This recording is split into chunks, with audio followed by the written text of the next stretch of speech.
Well, I'm going to first of all give credit to Penn State. I thought they were specifically the back part of the first half and the whole 20 minutes of the second half. Much more aggressive team, much more physical team. They played with some desperation. Obviously, I think it's probably their last game if they're not qualified for the Big Ten tournament, but and disappointed in our response to it, of how we didn't have bite to us. How we did early, for whatever reason, it dissipated, and we gave them so much confidence at the end of the first half. I think we were up 40-27. We don't score for 10 straight possessions. They go on an 8-0 run. Baldwin hits his own bucket in the last play of the half, and that gave them confidence to come out in the second half, and they knocked down some shots and were in a dogfight. So, again, just credit to them. And we've got to regroup here and dust ourselves off. And this one stings because we, for our seniors and for our fans and everybody, not the performance that we wanted nor desired. We're better than this, and we got to, especially defensively, get back to having our bite to us in our teeth. And again, that's credit to Penn State to really coming at us and us not responding.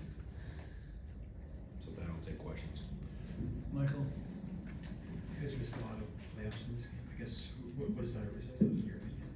Some of them we drove too deep. I mean, I thought Conan is a really good player. I mean, he's a shot blocker, lob catcher. So some of them we drove too deep, where we just teed them up for him to block. So we've got to understand, as I watch the film, I'll break that down and show them where you get there and you got a 7-footer that's got arms for 7.5 feet. You're not going to win that. He's going to pin that against the glass. So you get there, you draw help, somebody's open, right? Somebody's open. So is it the other big that he rolled off of? Is it somebody on the perimeter? So that was the biggest culprit. I felt we went too deep and tried to go through him at times. We needed to get him. We were better when we had a 5 on him in terms of with post play, which I didn't feel we were aggressive enough in the post. But in terms of the dribble penetration, we did get there. We had, I think we were 5 for 22 from 2 in our 4 or 5 guards, I was told. So, some of that's missing some chippies, and it's him too, impacting at the rim. Donnie? Up here. How you doing, Greg? Can you talk a little bit more about sorry? Can you talk a little bit more about Niederhauser's impact on the game on both sides of the ball, and also how do you think Steven played that matchup, and what do you think he could have done? Yeah, I mean, obviously from the defensive side, I thought Niederhauser was good, and that's what I saw on tape. That he's a shot blocker, and the people that I've talked to, obviously not seeing him in person until March. All the reports on him where he's a really good player. In terms of what the offensive side of him, he was a recipient of our defensive breakdowns. We had spread out too much. We've been on shot fakes of guys that are not shooters, and we have dribble penetration come, and if we're rotating off of him, he's catching a lob, or sometimes we had nobody stopping the ball. So we were too, I'll look through the film, but we were too spread out away from, obviously we wanted to stay pretty well attached with Dunn and Hicks and Baldwin when he had the ball, but too many gaps, too much dribble penetration. Times we switched things we didn't need to switch. Like I said, we just never got our footing after that first 10-15 minutes defensively. I felt we were kind of walking on ice. We just couldn't get them under control, and like I said, that's credit to them that they were aggressively at us, and we didn't respond, and schematically get the ball stopped is priority number 1. Coach, in the last 3 losses, second halves have kind of been a talking point. You've mentioned before the aggressiveness where you feel like it hasn't carried over to the second halves at times, specifically with the bigs. Where do you think that needs to improve, and why do you think that maybe hasn't come recently? I mean, they're all different individually, personality-wise, so they're all wired a little different. I think, today it wasn't as much about the aggressiveness offensively. I thought we had some decent looks. It was the defensive bite to us that we didn't have, and that was across the board. I mean, that wasn't person specific or one position specific. That was across the board, and thought we fouled too much.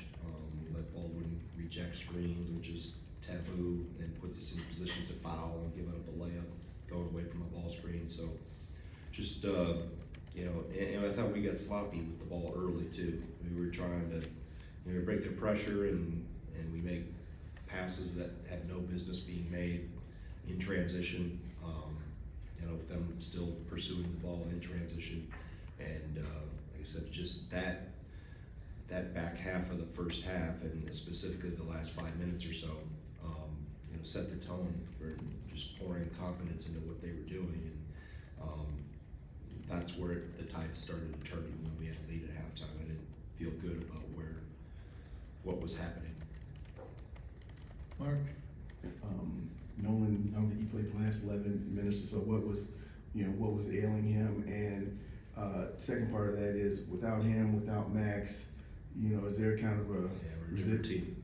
We're a different team. I mean, yeah, I don't know, something happened. I don't know what. I haven't talked to the trainer specifically yet when he had the tip dunk, whether he hurt his arm or his shoulder. I don't know exactly yet, so I haven't had a chance to meet with their trainers and doctors.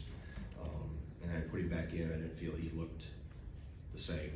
I thought he was, you know, something obviously was bothering him. So yeah, see what I'll learn more here over the next, maybe later today or over the weekend. And I'm sorry, the second part of that was just, I want to get your thoughts on just the impact when you know, guys are playing more minutes, when you don't have those. Well, What's I the mean, impact? they're starting for a reason, right? Because they're our best 5 players. So you have 2 starters that, you know, one here we've missed for 3 games, and then you have another. It puts more pressure on Steve. He's gonna play more minutes because we don't, you know, there's another big that's out of the lineup. You know, I went to Gilmore more at the 5 in the second half when Nolan was out. So yeah, it's a domino effect, and obviously those 5 that walk out to start the game, they're out there for a reason, and we need to have those guys out there, and then the guys off the bench, you know, need to continue to contribute in positive ways. Andrew in the back, coach. When you lose a game in this manner, does that give you confidence that going into the Big Ten tournament, they will have kind of that bite that you're talking about and maybe more inspired play? Well, we're gonna find out. You know, we'll see the response. We'll be able to find out Thursday or Friday whenever we play. You know what our response is. And knowing those guys, this is not a good day. You know, in terms of that 40 minutes. But as I told them, there's a lot of people that have helped put them in position. You know, I don't want any powders or, you know, pouty looks coming out of the locker room. Go spend time with those friends and family that have helped you get to this point, and we have no one to blame but ourselves, myself included. So I gotta continue to push buttons and find ways, and we gotta get healthy. And that'll hopefully here in the next 4 or 5 days we can get back to full health. Go ahead, right up front, coach. With all your experience, I wonder how you approach this then as a coach. Do you use this almost like a midterm? You know, you really nitpick this game and use it to fuel, or do you flush the negatives to keep Well, it confident? we'll learn from it. I mean, we'll watch whether we, you know, play really well or poorly. We always, you know, we grade them all the same. We evaluate them the same. So, yeah, there's going to be, I'm sure, a lot of teaching from this, and but it's and then we got to, like I told them, we're lucky we get to play again. But from here on out, we play like this, you won't play long. So we know how good we can be, but we've got to be able to respond from this, because this is obviously not how you want to have a senior day. I feel bad for those guys because it's not anything anybody wanted. Jim in the back. Greg, you had that 4-day stretch where you beat Purdue and Illinois, and it seemed to be kind of ready to take that next step. And Max's injury probably is a big factor, but do you feel like your team's leveled off, or is it more than Max's injury? Or no? It's hard Jim, to evaluate it when you don't. Is it or is it not? Because he's not back. You know, I felt obviously the end of the Oregon game, we didn't finish that one out. I thought we played well enough at Michigan State. You know, we didn't shoot the ball well. You know, we're always going to be in a grinder with Minnesota, and sometimes the senior day responses are, those can be, I've seen all gamuts of emotion on senior day, and, but that's not an excuse, and the credit goes to Penn State, like I said, they came right at us, and especially after that first, 10, 12 minutes, we didn't have to bite to us and go back at them, specifically on the defensive end, our defensive end, but we let them get too comfortable, so, I think as you evaluate it, Jim, each of them, you evaluate them individually, right? Because we've seen, I remember when 14, we lost the last regular season game at Nebraska, and then it was kind of all right, bouncing point, so to speak, so, I said the response will be the big thing, and I have full faith that these guys will respond because they're competitive. They know this is not, this wasn't a good performance, and we'll flush it, but we also gotta learn from it. Can't just completely ignore it. We will learn from it and then move on to whatever's next. Okay, thank you, Coach. All right, Appreciate thank you.